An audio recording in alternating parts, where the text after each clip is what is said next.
हाय. आज मी मुंबईचा फेमस चना कोळीवाडा बनवणार आहे. तिखट, कुरकुरीत आणि जबरदस्त असा टेस्टी. त्यासाठी मी चणे 7 ते 8 तास भिजत घातले होते.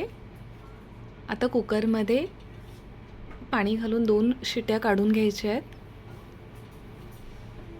कुकर थंड करून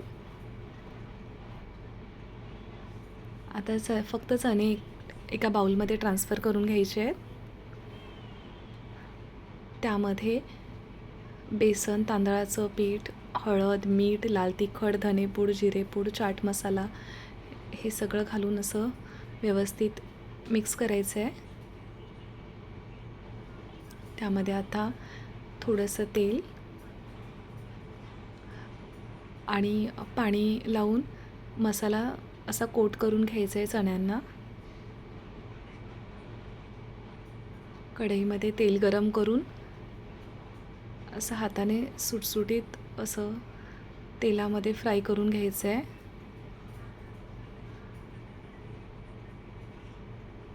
चणे फ्राय झाल्यात त्यामध्ये लसूण आणि हिरवी मिरची,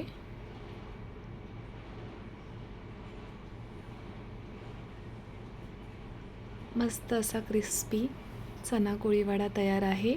तुम्हीसुद्धा नक्की ट्राय करा. रेसिपी आवडली असेल तर लाईक करा, कॉमेंट करा. थँक्यू.